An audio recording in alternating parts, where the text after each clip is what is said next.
So now we're at vitamins and minerals. Remember, these are the things that we get along with those macronutrients for food.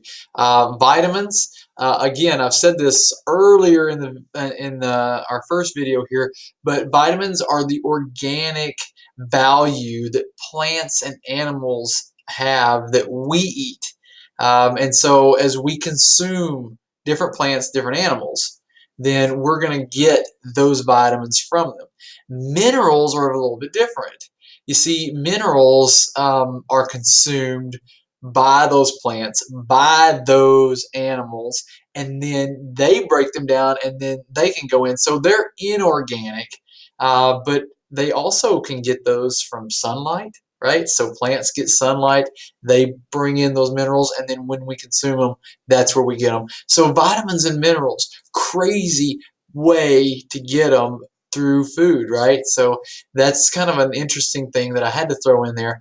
Vitamins, we talked about this before, they're fat soluble or they're water soluble. If they're fat soluble, that also means that they're storable. Remember, fat is a storage thing. Carbohydrates are storage things, proteins are not. So fat soluble vitamins A, D, E, and K, definitely storable, definitely needable. Water soluble vitamins, they kind of get absorbed really quick and then they're on their way out with urine. So that happens very quickly. But then minerals, this kind of thing right here, they have some larger needs like sodium and potassium. That's your salt, but also the things of trace minerals like iodine. They're going to be a little bit smaller. We don't need as many of those.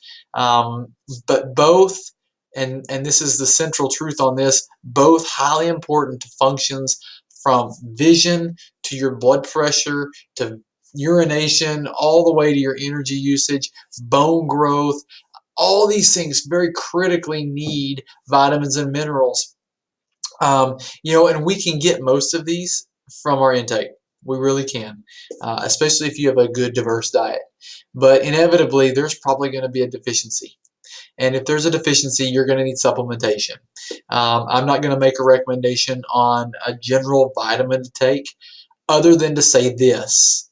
Please take a look at your vitamins. Look at the nutritional label on the back and identify if they're plugging in sugar with this vitamin. And I promise you, if you're eating a Flintstone or any type of chewable vitamin, they are, because they don't want it to taste bad. If it tasted bad, you're the consumer who's not going to buy it. But you're sneaking in absolute poison into something that should be very, very good to you. And I've caught this several times, and I'd like to show you in the video here that you see next about my own personal minerals or vitamins and minerals that I use, what it is that could be snuck in. So stay tuned, check out that video. It's really exciting. Actually, it's not. It's probably the most boring video you'll watch, but it's a good informational video. Next, we have to talk about water.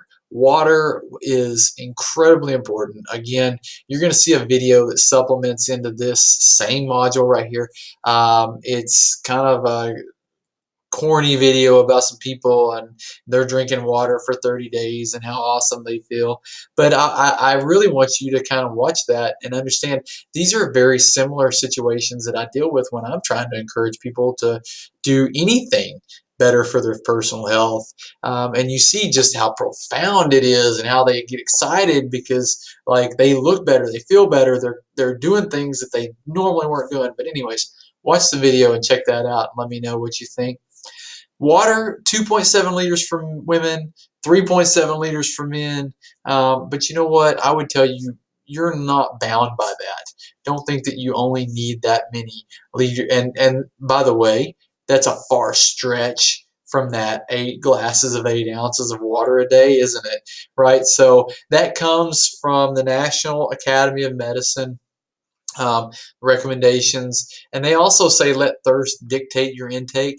And I know that a lot of people say, well, I just don't get that thirsty through the day, so I don't drink a lot of water. But the reality is you do get thirsty. You're just not drinking water. You're drinking soda, i.e. poison. You're drinking alcohol, i.e. poison. You're drinking tea, Okay, that's better. You're drinking coffee. That's pretty good. But are you drinking water? I mean, that's kind of the crux of it. If I go out to eat, I very commonly see people consume 2 or 3 sodas. And okay, they might be diet sodas. We're not going to get into that debate yet.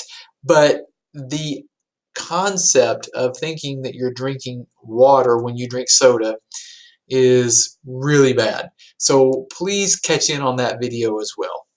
Age, race, socioeconomics, and behaviors all dictate water intake. Isn't that something that we can see that? Here you go from the CDC that talks about making plain water the healthier choice. That's the Centers of Disease Control. Again, you're going to see that very soon. You're going to write up a little response on that. Let me know kind of what you think. Um, we also need to give you just a few little statistics on the socioeconomic comment that we just made there. In 2005 to 2010, the U.S. youth, that's kids, drank an average of 15 ounces of water, and U.S. adults drank an average of 39 ounces on any given day.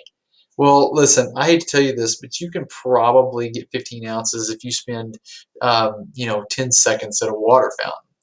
So that's not much, and that may just be in the midst of what they're getting at school. So if they're only drinking 15 ounces of water a day, what else are they drinking? Probably the soda, probably the juices, probably even Gatorade. And I'm going to hack on them too. You're going to see that in my video about electrolytes.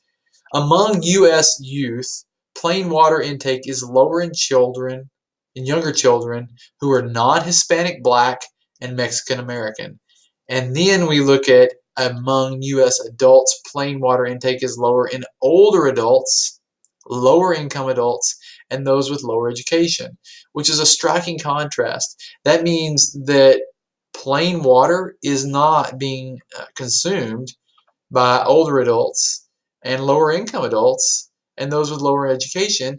And you would think that a person who's lower income and lower educated probably doesn't have the money to spend on some other types of beverages, but clearly they are spending money because they're consuming some type of beverage, but not plain water. Just a little interesting stat that I found there. U.S. adolescents who drink less water tended to drink less milk. They tended to eat less fruits and vegetables, and they drink more sugar-sweetened beverages, eat more fast food, and get less activity. So that being said, we're just seeing correlation. This is not causation. Don't get me wrong there. We're just seeing correlation.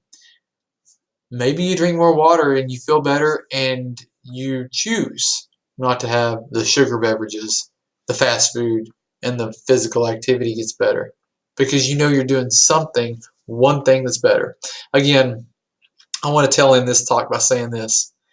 My first discipline that I said I'm going to have to do on my own health journey for longevity was I said, I'm not drinking enough water. I just knew I wasn't. I was convicted by this.